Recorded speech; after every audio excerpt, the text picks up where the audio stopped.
It's been a strange and wonderful journey, I must admit. I was talking to some people outside during the break, and people's lives, they move through so many little chapters, and performing artists are not supposed to actually do that. You're supposed to, you're supposed to start out as, the Deltones and be the Deltones. I'm not picking on the Deltones, I like the Deltones, but you're supposed to be the Deltones 50 years later. You're not supposed to change. And sometimes people get very upset when you do, So I sort of started out quite accidentally.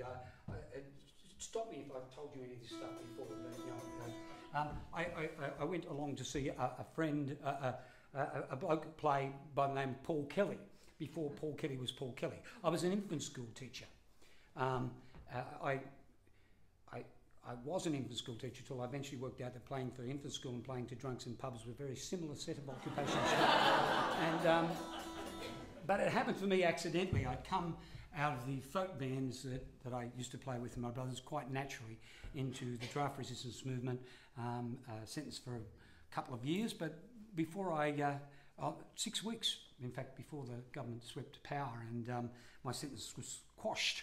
But my mate, Bob Wood, Senator Bob Wood for the Nuclear Disarmament Party many years later, was hanging out with me and some of the guys from the folk scene at the time, Mike McCoy and that. We were in the audience waiting for Paul Kelly to come on, and he never did. He never turned up. And my hustling later senator mate tapped me on the shoulder and said, "You're on." I said, "What?" He said, "You're on. They've got a full house, you're on. I got you $25. I'd never heard of $25. All in the one place, And so I ended up, and I suppose suddenly I was in the wine bar scene, which had a real kind of, had a resonance to the coffee houses of the early 60s and things like that. And then it went on to the Rest Hotel period.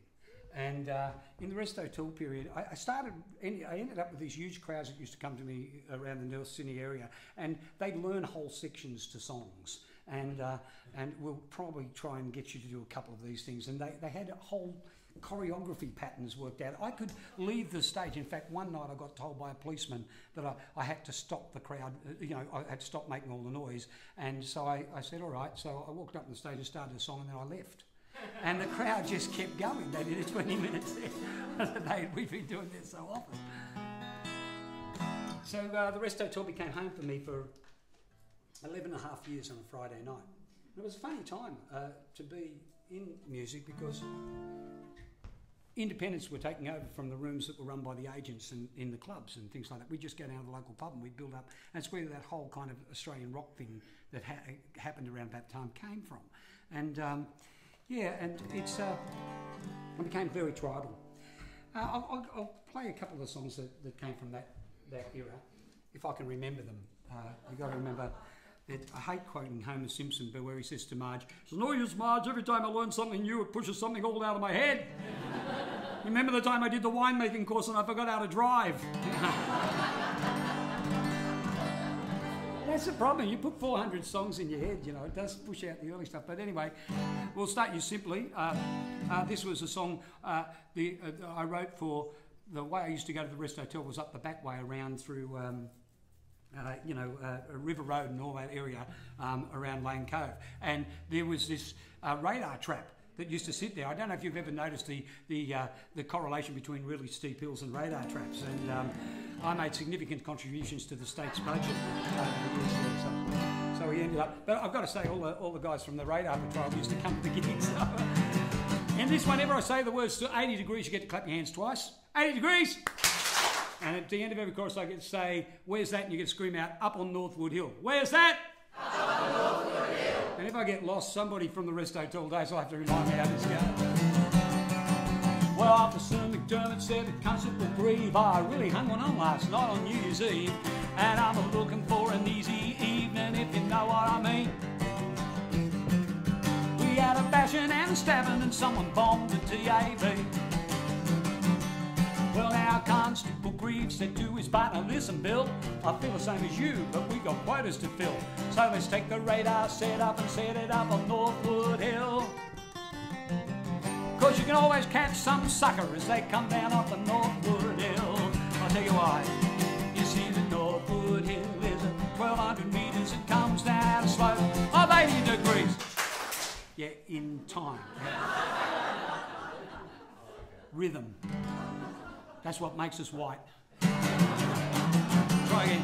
You see Northwood Hill, it's 1,200 metres, it comes down a slope of 80 degrees. A left-hand curve at the bottom of that drop.